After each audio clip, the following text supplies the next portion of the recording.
नमस्कार दोस्तों, स्वागत करती हूँ आपका अपने इस चैनल में पुण्य व्रत कथाएं में।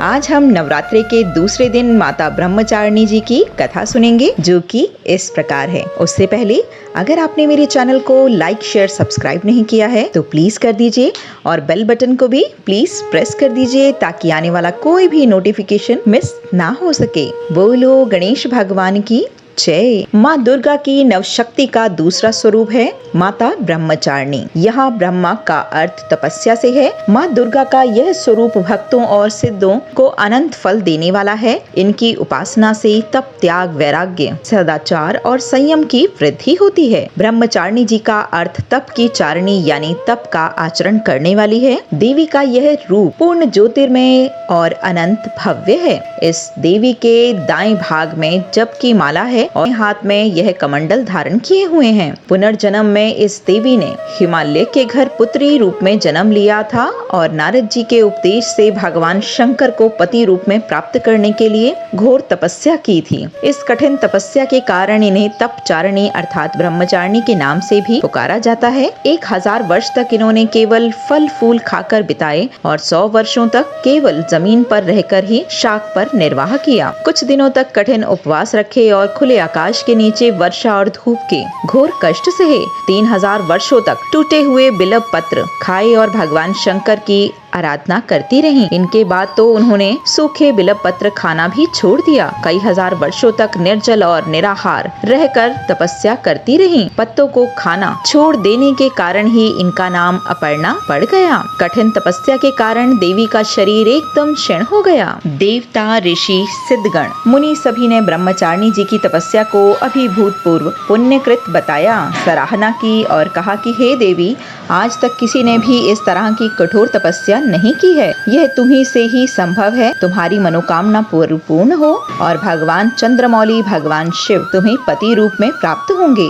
अब तपस्या छोड़कर घर लौट जाओ। जल्द ही तुम्हारे पिता तुम्हें बुलाने आ रहे हैं। इस देवी की कथा का सार यह है कि जीवन की कठिन हर्षों से भी मन विचलित नहीं करना चाहिए। ब्रह्मचारिणी देवी जी की कृपा से सर्व सिद्धि प्राप्त होती है।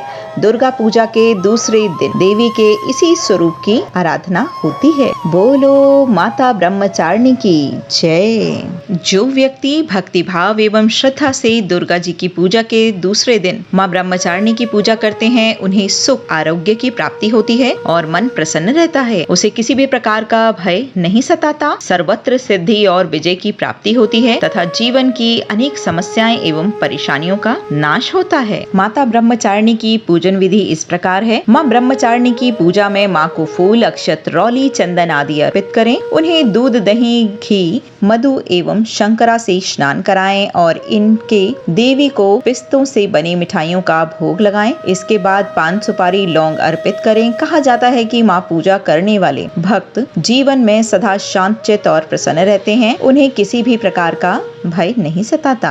माँ का मंत्र मैंने नीचे दिया हुआ है, आप उसे पढ़ सकते हैं। इस प्रकार से पूजा करनी चाहिए जिससे माँ बहुत जल्दी प्रसन्न होती हैं। वो इस प्रकार है। नवरात्रि के दूसरे दिन माँ ब्रह्मचारिणी की आराधना विद्यार्थियों के लिए सबसे उत्तम साधना बताई गई है। दूसरे दिन रात को 8 बजे से लेके 11 बजे तक के बीच में स्नान आदि से शुद्ध हो जाएं। पूजा के लिए स्वयं सफेद या पीले वस्त्र धारण करें।